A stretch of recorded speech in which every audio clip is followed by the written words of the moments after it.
मिलान्दस्य ज्ञानञ्जनशलाकया चक्षुरुन्मिलितं येन तस्मै श्रीगुरुवे नमः। श्रीचैतन्यमनोभीष्टं स्थापितं येन भूतले ब्रह्मरूपः कदा वयं ददाति स्वयं पदान्तिकम्। वन्देऽहं श्रीगुरो श्रीयुतापदकमलं श्रीगुरुन् वैष्णवांश्च श्रीरूपं साग्रजातं सैकं रघुनाथवितं तं सजीवम् साद्वैतं सावधूतं परिजनसहितं कृष्णचैतन्यदेवं श्रीराधा कृष्णपादान् श्रीगणललिता श्रीविशाखान्वितां च। हे कृष्ण करुणा सिन्धु दीनबन्धु जगत्पते गोपेश गोपिका कान्त राधाकान्त नमोस्तुते। तप्त काञ्चन गौराङ्गी राधे वृन्दावनेश्वरी वृषभानुसुते देवी प्रणमामि हरिप्रिये। वाञ्छाकल्पतरुभ्यश्च कृपा सिन्धुभ्येव च पतितानां पावनेभ्यो वैष्णवेभ्यो नमो नमः। जय श्री कृष्ण चैतन्य प्रभु नित्यानंद श्री अद्वैत गदाधर शिवासादि गौरभक्तवृंद। हरे कृष्णा कृष्ण कृष्ण हरे हरे हरे राम राम राम राम हरे हरे। हरे कृष्णा। तो आपका हार्दिक स्वागत। आज हम भगवत गीता के सेकंड चैप्टर के 15 वर्स पर डिस्कस करने वाले हैं और आज का टॉपिक का डिस्कशन है क्वालिफिकेशन टू गेट लिबरेशन। तो लिबरेशन का मतलब पहले हम समझते हैं, उसके बाद क्वालिफिकेशन। लिबरेशन जनरली लोग समझते हैं लिबरेशन का मतलब हमेशा सुख में रहना, हाँ ये भी मिलेगा, या फिर परेशानियों से छूटना, इसको लोग क्या समझते हैं लिबरेशन। या फिर दूसरे सेंस में क्या लोग समझते हैं कि लिबरेशन मतलब भगवान से मिल जाना, मेरा मर्ज हो जाना, अपना अस्तित्व खत्म कर देना, उसको लिबरेशन समझते हैं। लेकिन ये सारी गलत धारणाएं हैं लिबरेशन के बारे में। आइए आज के श्लोक में समझते हैं क्या है लिबरेशन और कैसे इसका क्वालिफिकेशन क्या है। यम ही न व्यथयन्ते ते पुरुषं पुरुषर्षभ शमदुःख सुखं धीरं शो अमृत्वाय कल्पते। हे पुरुष श्रेष्ठ अर्जुन, जो पुरुष सुख तथा दुख में विचलित नहीं होता और इन दोनों में संभाव रहता है, वह निश्चित रूप से मुक्ति के योग्य है। ये है क्वालिफिकेशन मुक्ति की। तो पहले मुक्ति समझते हैं, उसके बाद क्वालिफिकेशन। और ये जो पिछले वाला श्लोक था 14 नंबर वर्ष, उसमें बताया गया, उसी को आगे थोड़ा सा बढ़ा के बताया गया। हे पुरुष श्रेष्ठ अर्जुन, जो पुरुष सुख तथा दुख में विचलित नहीं होता, अर्थात धीर पुरुष, जो धीर पुरुष सुख तथा दुख से, गर्मी सर्दी वर्षा, इन सारी इस हमारे जीवन में आने वाली कठिन परिस्थितियों में विचलित नहीं होता, परेशान नहीं होता और अपने जीवन के उद्देश्य की तरफ निरंतर प्रयासरत रहता है, ऐसा व्यक्ति लिबरेशन प्राप्त करने योग्य। और लिबरेशन का मतलब है भगवान की सेवा करना, यह है लिबरेशन का मतलब, अलग कुछ नहीं। जब हम भगवान की सेवा करेंगे तो हमारे अंदर से ऑटोमेटिकली क्या हुआ, हमारे अंदर से अनवांटेड डिजायर्स वैसी खत्म हो जाएंगी। तो जिनकी वजह से हम परेशान हैं, तो परेशानियां ऐसी खत्म हो जाएंगी। परेशानियां तो भगवान की भक्ति करने का साइड इफेक्ट है। जब उनकी प्रेम भक्ति में हम लगेंगे, उनकी सेवा करेंगे, तो फिर हम इस संसार से भी बड़ी आसानी से इसी जीवन के अंत में हम निकल सकते हैं। इसको बोलते हैं मुक्ति। असली मुक्ति का अर्थ यह है कि भगवान की सेवा में निरंतर रत रहना। बट जनरल लोगों को यह पता नहीं होता। जो व्यक्ति आत्म साक्षात्कार की उच्च अवस्था प्राप्त करने के लिए दृढ़ प्रतिज्ञ है, जो व्यक्ति आत्म साक्षात्कार की उच्च अवस्था प्राप्त करने के लिए दृढ़ प्रतिज्ञ है और सुख तथा दुखों के प्रहारों को संभाव से सह सकता है, वह निश्चित ही मुक्ति के योग्य है। आप देखो वही लाइन जो कि श्लोक में बताई जा रही है, वही क्या बताया जा रहा है, जो कि सुख और दुख में परेशान नहीं होता। और परेशान व्यक्ति कौन नहीं होगा, जो इस ज्ञान में, इस दिव्य ज्ञान में, आत्मा और भगवान के ज्ञान में और उनका आपस में क्या संबंध है, इस ज्ञान में व्यक्ति जब स्थित रहता है तब परेशानियों से नहीं घबराता हो, जब तब परेशानियों से विचलित नहीं होता। वर्णाश्रम धर्म में चौथी अवस्था अर्थात संन्यास, ब्रह्मचर्य, गृहस्थ, वानप्रस्थ और संन्यास, ये 4 आश्रम हैं।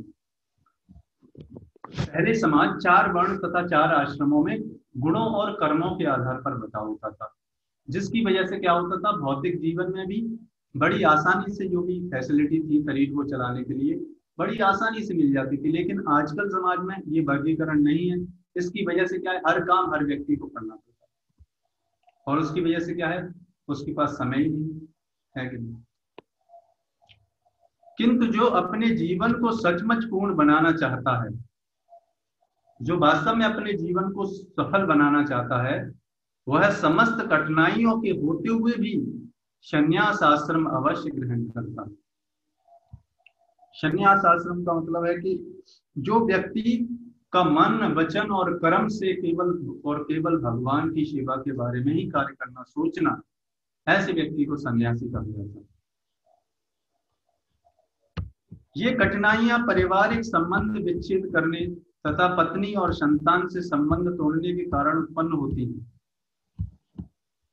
बहुत सारी परेशानियां हो सकती हैं, यहाँ पर तो एक ही बताया जा रहा है, बट बहुत सारी डिफरेंट व्यक्ति की लाइफ में, विभिन्न प्रकार के व्यक्तियों की लाइफ में विभिन्न प्रकार की परेशानियां हो सकती हैं। किंतु यदि कोई इन कठिनाइयों को सह लेता है तो उसके आत्म साक्षात्कार का पथ निष्कंटक हो जाता है। तो परेशानियां देखो हर जगह आएंगी आपको। एक व्यक्ति है, नदी के प्रवाह की तरफ जा रहा है, नदी में मान लो कोई व्यक्ति कूद गया है ना, और नदी के बहाव की तरफ जा रहा है, तो उसे कोई मेहनत नहीं करनी पड़ेगी, अपने आप बह के समुद्र में चला जाएगा। लेकिन उसे नदी के प्रवाह के विपरीत अगर तैरना है, विपरीत अगर कार्य करना है, तो उसे परेशानियों का सामना करना पड़ेगा, उसे मेहनत करनी पड़ेगी। उसी तरीके से देखो, इस संसार में अगर रहना, यहाँ से नहीं निकलना, तो कोई दिक्कत नहीं, तो कुछ करने की आपको जरूरत नहीं है ना। भगवान के नामों का जप, भगवत गीता पढ़ना, कुछ जरूरत नहीं आपको। अपने आप रहो इसमें, अपने भौतिक इस शरीर को चलाने के लिए कार्य करते रहो, इस संसार में बने रहेंगे जीवन पर्यंत, करोड़ों लाइफ टाइम तक बने रहेंगे। लेकिन अगर हमें इस प्रवाह से निकलना है, इस नदी रूपी प्रवाह के विपरीत निकलना है अगर हमें से, तो फिर हमको ये तपस्या करनी पड़ेगी, इतनी छोटी सी। वो क्या है, भगवान के नामों का जप और भगवत गीता का अध्ययन इतना रेगुलर जब हम करेंगे, ये क्या है, ये नदी में विपरीत तरफ तैरने का क्या है, ये तपस्या है, केवल विपरीत दिशा में तैरना है। तब हम क्या कर सकते हैं, तब हम अपने जीवन में सफलता प्राप्त कर सकते हैं।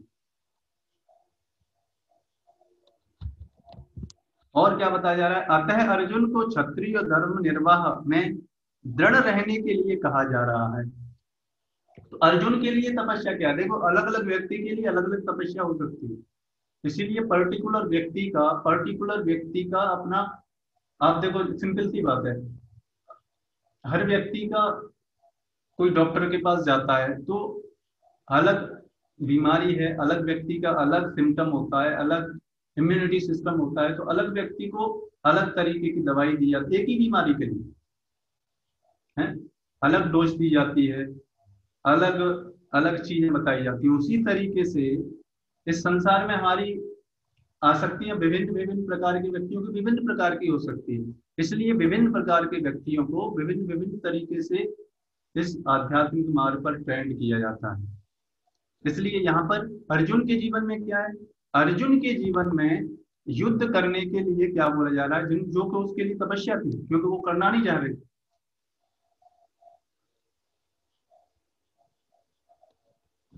अन्य प्रिय व्यक्तियों के साथ युद्ध करना कितना ही दुष्कर क्यों ना हो।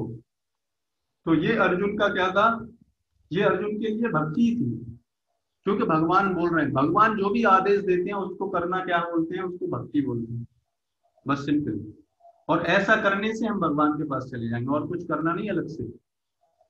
बट क्या है ना, लोगों को आसान सी बात समझ में नहीं आती, कोई बहुत कॉम्प्लिकेटेड करके बताएंगे कि हाँ आपको इतनी तपस्या करो, वहां जाओ, इतना वो कर दो, इतना चढ़ावा चढ़ा दो, तब उनकी समझ में आ जाती है हाँ कुछ हो रहा है। और कोई असली चीज बताए कि ये करना है ना। आप सिंपल देखो, कोई व्यक्ति अगर फ्री में केले बांटने लगे मार्केट में, तो लोग सोचेंगे अरे इसमें जरूर जरूर कुछ ना कुछ है कि नहीं? और कोई व्यक्ति एकदम 100 रुपए किलो केला बांट रहा है, बेच रहा है, बोला ये बहुत अच्छा क्वालिटी का है, चाहे वो सड़ा गला हो। उसी तरीके से कि भक्ति इतनी सरल है, तो व्यक्तियों को लगता है कि अरे इससे भगवान नहीं प्राप्त होंगे, लेकिन भाई उसी से प्राप्त होंगे और किसी से नहीं प्राप्त होने वाले। भगवान चैतन्य ने 24 वर्ष की अवस्था में ही संन्यास ग्रहण कर लिया था। यद्यपि उन पर आश्रित उन तरुण पत्नी तथा वृद्ध माँ की देखभाल करने वाला अन्य कोई न था। ये चैतन्य चरितमृत में सारा चैतन्य महाप्रभु के बारे में दिया गया है। आप जब भगवत गीता भागवतम कंप्लीट करेंगे तब आपको रिकमेंड किया जाएगा कि वो पढ़ें, है ना। तो वो उसमें बताया जा रहा है कि चैतन्य महाप्रभु जो कि स्वयं भगवान है, कृष्ण है, भक्त की भूमिका यहाँ पर निभा रहे हैं। और उन्होंने यहाँ पर भी एक साधारण मनुष्यों को सिखाने के लिए ये रोल किया। क्या किया उन्होंने? जब सन्यास 24 वर्ष की अवस्था में सन्यास लिया, किसके लिए? हम सब लोगों की बद्ध जीवात्माओं के उद्धार के लिए। और और हम सब के लिए इतना सेक्रीफाइस किया क्या कि अपनी पत्नी, अपनी माँ, और कोई उनके घर में कोई नहीं था उनके घर में। अब सोचो इतना त्याग कोई कर सकता है? एक माँ है, पिताजी पहले ही चले गए, और एक केवल एक पत्नी है, और उनके घर में कोई भी कमाने वाला नहीं है। ऐसी अवस्था में चैतन्य महाप्रभु ने हम सब के उद्धार के लिए क्या लिया? संन्यास आश्रम ग्रहण किया, और उसको और उनकी कठिनाइयों को सहन किया, अपनी पत्नी और उनकी परेशानियों को सहन किया, और तब हम सबको ये कृष्ण प्रेम बांटा इस संसार में। अभी आप ये देख रहे हो, इतना ये ज्ञान जो मिल रहा है अभी, ये चैतन्य महाप्रभु की इतने त्याग की वजह से ही मिल रहा है। हमारा इसमें कोई क्रेडिट नहीं है इसमें हमारा। हम सोचते हैं हमारा क्रेडिट है इतना, कोई क्रेडिट नहीं है हमारा। इसलिए इस जो ज्ञान प्रोवाइड किया जा रहा है, इसको बड़ी आसानी से मिल रहा है, इसको सहज ना लें, इस ज्ञान को बड़ी गंभीरता से अपने जीवन में अपनाएं, और जो भी जीवन में परेशानी आ रही है उनको सहन करें। जो भी जप करने में, भगवत गीता पढ़ने में जो भी परेशानी आ रही है, जितना स्टैंडर्ड सेट है आपका उतना करें, ये आपके लिए तपस्या है। तो भी उच्च आदेश के लिए उन्होंने संन्यास ग्रहण किया और अपने कर्तव्य पालन में स्थिर बने रहे, और उन्होंने अपने कर्तव्य का पालन जीवन पर्यंत किया। ऐसे नहीं कि लौट के घर चले गए। भव बंधन से मुक्ति पाने का यही एकमात्र उपाय है। देखो इस संसार से निकलने का एकमात्र यही उपाय है कि इस संसार में जो आसक्तियां हैं, वो आसक्ति कम करके भगवान की तरफ वही आसक्ति कर लें। इसके लिए हमको क्या करना पड़ेगा? इसके लिए प्रमाणिक गुरु के मार्गदर्शन में भक्ति करनी पड़ेगी, है नहीं? हमारी अभी गाड़ी कैसी है? धक्का प्लेट, जैसी धक्का देते हैं तो थोड़ी देर चलती है, फिर बंद हो जाती है नहीं? फिर बोला जाता है हाँ जब करो, आपकी माला कम हो गई है, हाँ भगवत गीता नहीं पढ़ रहे, तो फिर एक दो दिन चलता है, फिर रुक जाता है कि नहीं? लेकिन हमारी ऐसी स्थिति हमेशा नहीं रहनी चाहिए। एक दिन हमारे जीवन में ऐसा आना चाहिए कि बगैर कहे एक स्टैंडर्ड पे हम खरे उतर पाए। तब तो वास्तव में देखो, हमारी जीवन में कोई हेल्प नहीं कर सकता आपकी। खुद आप खुद ही नहीं अपनी, आपके लिए दवाई डॉक्टर नहीं खाएगा, आपको खुद ही खानी पड़ेगी, है कि नहीं? दवाई डॉक्टर दवाई दे सकता है, आपके लिए दवाई नहीं खा सकता, है ना। बट आजकल लोगों को क्या चाहिए? आजकल लोग इतने आलसी हो गए हैं, इतने मूर्ख लोग हैं आजकल के, कि वो चाहते हैं कि उनके लिए दवाई भी डॉक्टर खा ले। तो भूल जाओ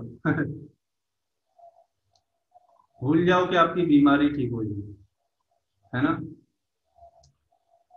आपके लिए डॉक्टर दवाई नहीं खाएगा, और खा भी लेगा तो बीमारी आपके लिए ठीक हो जाती है नहीं। उसी तरीके से ही अगर हमें इस संसार से निकलना है, तो जो आपको गाइड कर रहे हैं वो भी आपके लिए भक्ति नहीं कर सकते, है ना। भक्ति आपको ही करनी पड़ेगी, क्योंकि आपको इस संसार से निकलना है। वो अपना भजन करेंगे, अपना निकल जाएंगे, सिंपल सी बात है।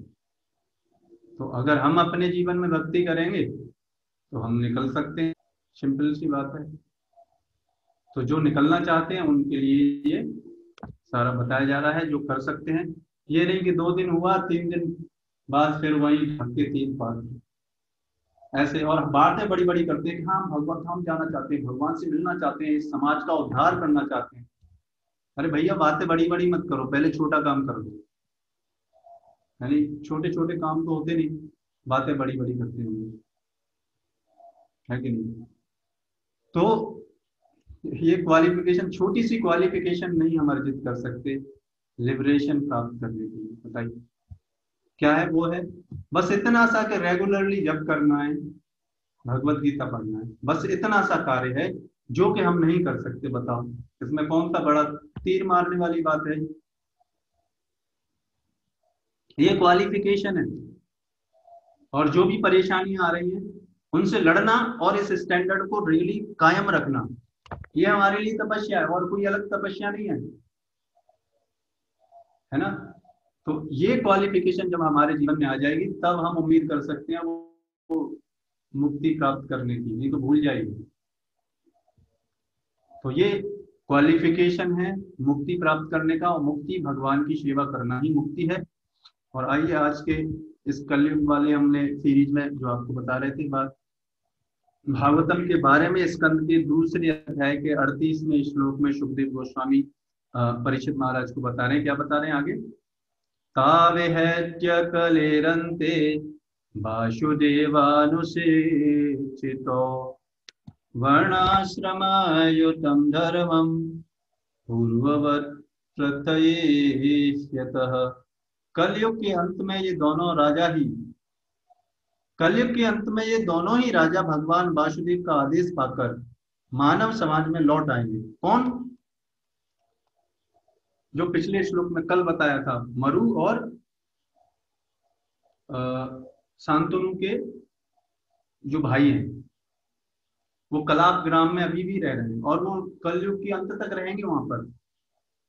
और कलयुग के अंत में ये दोनों लोग फिर आएंगे भगवान, और भगवान कल्कि का आदेश पाकर फिर क्या करेंगे? मानव समाज में लौट आएंगे और मनुष्य के शाश्वत धर्म की पुनः स्थापना करेंगे।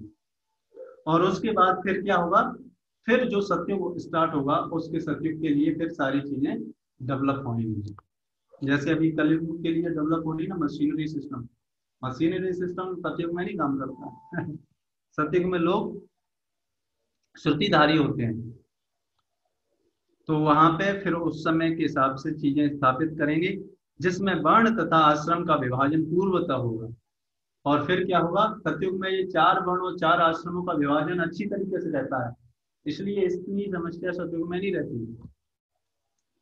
लेकिन कलयुग में ये विभाजन नहीं होता, इसलिए इस एज को क्या बोला जाता है? The age of hypocrisy and feral, झगड़ालू उस समय, कली मतलब झगड़ा का समय। इसलिए आप देखो इस कलयुग में क्या हर व्यक्ति अपने मन से, अपने सांसारिक व्यक्तियों से लड़ रहा है नहीं। तो ये शास्त्रों की वाणी है, शास्त्रों की वाणी अटूट होती है, हम चाहे विश्वास करें चाहे नहीं करें, है कि नहीं। उन्हें शास्त्रों में तो जो बताया भगवान ने वो तो होना ही है। बाकी हम अगर चाहें तो इन शास्त्रों की वाणी पर विश्वास करके यहाँ इस संसार से निकल सकते हैं, और नहीं विश्वास करेंगे तो फिर यहाँ पे रहें, और क्या कर सकते हैं। और को तो कोई उपाय नहीं है।